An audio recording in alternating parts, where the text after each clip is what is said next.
Web টিউটোরিয়ালের পক্ষ থেকে আপনাদের সবাইকে স্বাগতম। আজকে আমরা দেখব একটা ওয়ার্ডপ্রেস ওয়েবসাইটকে কিভাবে সিকিউরিটি সহ ইনস্টল করা যায়। সেই জন্য প্রথমে আমরা আমাদের সিপিএনে লগইন করব, তারপর আমরা অটো ইনস্টলারে চলে যাব। সেই জন্য আমরা স্ক্রলিং করে নিচে যেতে পারি অথবা আমরা লিখতে পারি সফট প্লাস। সো এখানে আমরা পেয়ে যাচ্ছি ওয়ার্ডপ্রেস। আমরা এখন ওয়ার্ডপ্রেসে ক্লিক করি। এখন আমরা ওয়ার্ডপ্রেসটাকে ইনস্টল করব, সেই জন্য আমরা ইনস্টলে ক্লিক করব। এই জায়গার মধ্যে চুজ প্রোটোকলের মধ্যে আমরা অ্যাসাইন করে দিতে পারি যে আমাদের প্রোটোকলটা কেমন হবে। http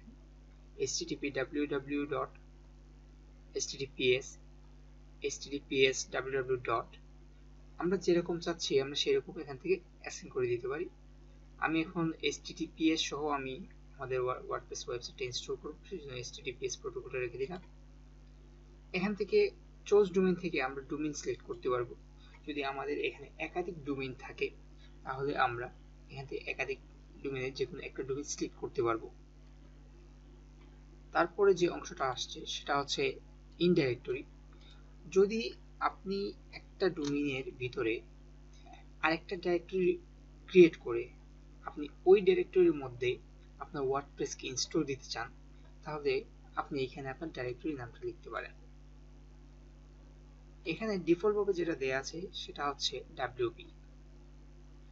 আমরা যদি আমাদের ওয়েবসাইটের জন্য আমরা কোনো ব্লগ সাইট রেডি করতে চাই বা আমাদের কোম্পানির যে ওয়েবসাইটটি হবে সেই ওয়েবসাইটটির জন্য যদি আমরা ব্লগ রেডি করতে চাই, সেই সময় আমরা যেটা করি যে website.com/blog এই নামে যদি আমরা একটা ওয়েবসাইট তৈরি করতে চাই, সেক্ষেত্রে আমরা এখানে লিখব হচ্ছে ব্লগ।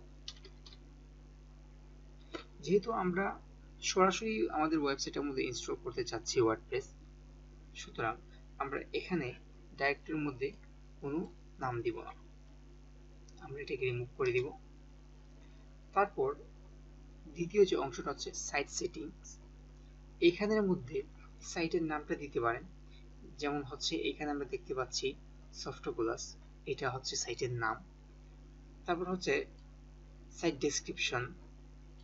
সাইট ডেসক্রিপশনের মধ্যে এখানে লেখা আছে মাই ওয়ার্ডপ্রেস ব্লগ, যেটা হচ্ছে দেখা যাবে হচ্ছে সফটপ্লাস, এটা হচ্ছে সাইটের নাম আগে যেটা বললাম। তারপর হচ্ছে সফটপ্লাস -ওয়ার্ডপ্রেস, এটা হচ্ছে এই সাইট ডেসক্রিপশনটা, যেটা আমরা কিছুক্ষণ পর দেখতে পারবো। সেটা ভালো করে বোঝার জন্য আমরা এখানে লিখি সাইট নেম, তারপর লিখি সাইট ডেসক্রিপশন।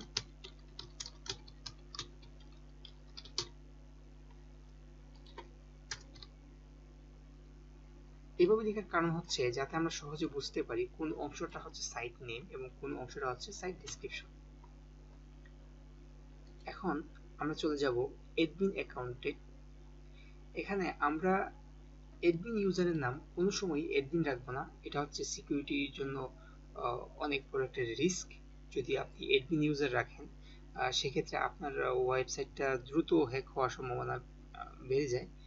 কারণ হচ্ছে যখন আপনার ওয়েবসাইটে ইউজার নেম এবং পাসওয়ার্ড নেওয়ার জন্য ব্রুট ফোর্স করা হয়, তখন প্রথম যে ইউজার নেমটা ট্রাই করা হয় সেটা হচ্ছে অ্যাডমিন। সো আমরা এখানে অ্যাডমিন না দিয়ে আমরা অন্য কোনো ইউজার নেম দিব। আপনি এখানে আপনার নাম ব্যবহার করতে পারেন অথবা অন্য কিছু দিতে পারেন। আমরা এখানে আমাদের যে ওয়েবসাইটটা আছে সেটার জন্য আমরা একটা নাম দিব হচ্ছে HT।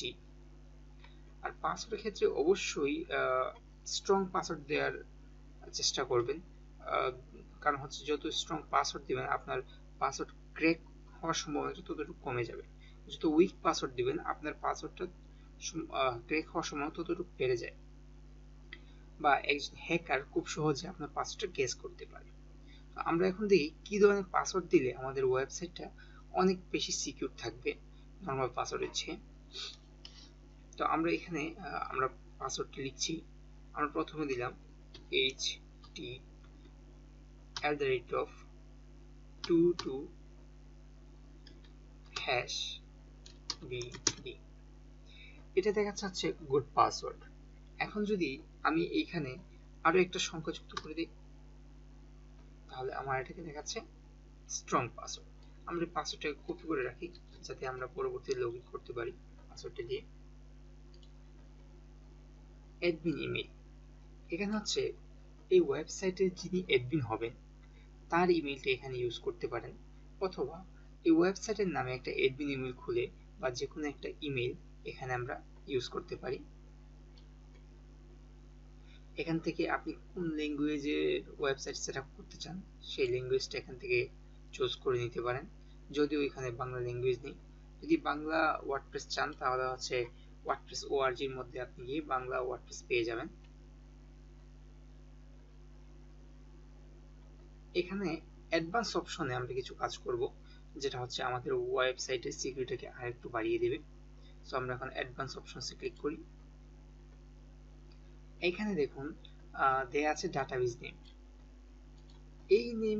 এই নামটা দিয়ে আপনার ওয়ার্ডপ্রেসের এই যে ওয়েবসাইট আমরা ইনস্টল করছি এই নাম দিয়ে তার জন্য ডাটাবেসটা ক্রিয়েট হবে।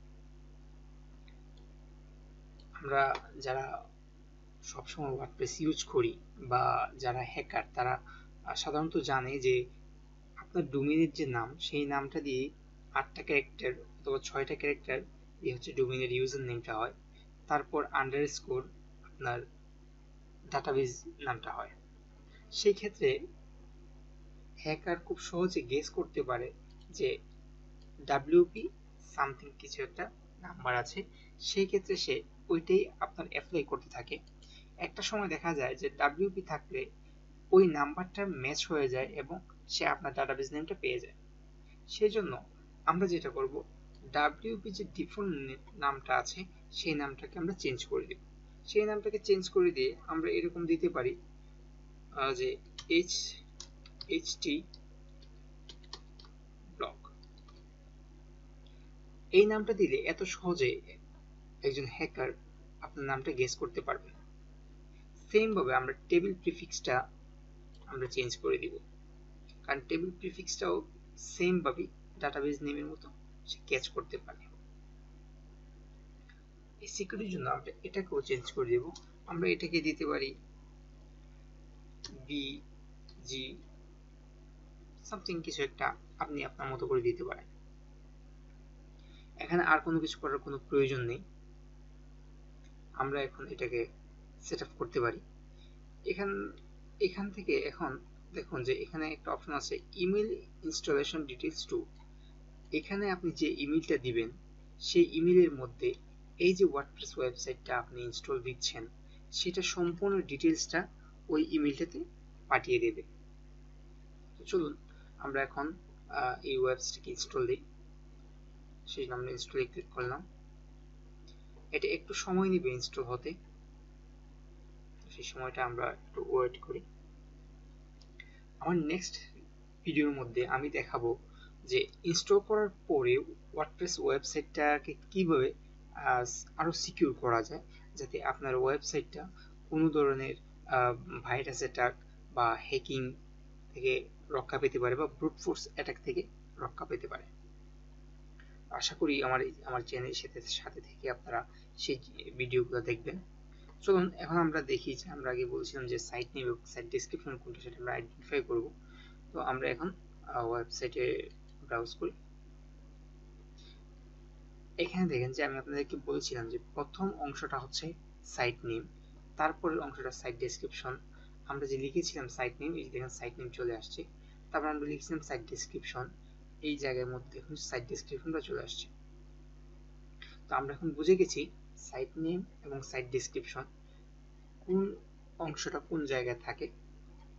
ধন্যবাদ। আমার পরবর্তী ভিডিও দেখার জন্য আমন্ত্রণ রইল।